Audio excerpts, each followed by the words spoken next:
Hi guys, how are you today? I hope you are fine. My name is Marianti Manulang. So for today I will explain about teaching methods, kompetensi dasar and the indicator, identify prota, promise, syllabus, and calendar academic. So yeah, start. Ya, kita mulai dari metode pengajaran atau teaching method. Jadi metode pengajaran adalah suatu pengetahuan tentang cara-cara mengajar yang dipergunakan oleh seorang guru atau instruktur.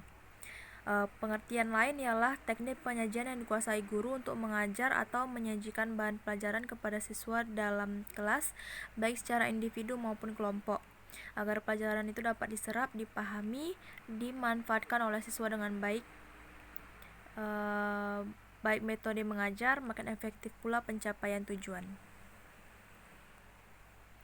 Ya, ini ada beberapa tipe metode yang saya temukan. Yang pertama ada metode inquiry. Jadi metode ini merupakan pengajaran yang berusaha meletakkan dasar dan mengembangkan cara berpikir ilmiah para muridnya.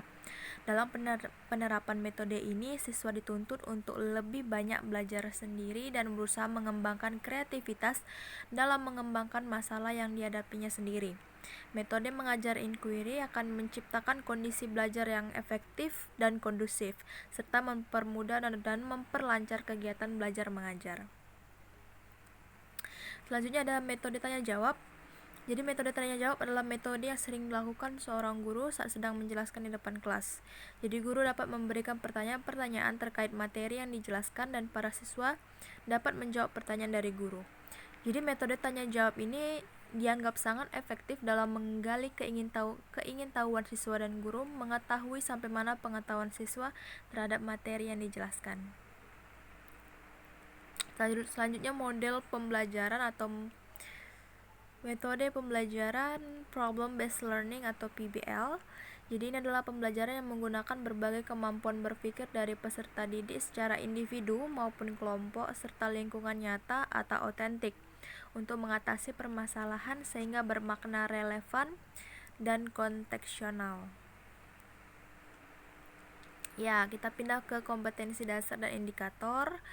Jadi di sini saya mengambil kompetensi dasar itu dari silabus mata pelajaran bahasa Inggris SMP ya. SMP kelas 2 atau kelas 8. Ya, jadi 5.1 membaca nyaring bermakna teks tulis fungsional dan easel, berbentuk deskriptif dan recount pendek dan sederhana dengan ucapan, tekanan, dan intonasi yang berterima yang berkaitan dengan lingkungan sekitar. Sedangkan indikator pencapaian kompetensinya, siswa dapat menumbuhkan rasa percaya diri atau trustworthiness, perhatian, tekun, dan tekun. Yang kedua, siswa dapat membaca teks deskriptif atau recount teks dengan pengucapan, intonasi tata bahasa, kosakata yang diucapkan dengan baik. Selanjutnya, siswa dapat memahami makna dan menjawab soal-soal yang berkaitan dengan teks. Ya, kita pindah ke prota.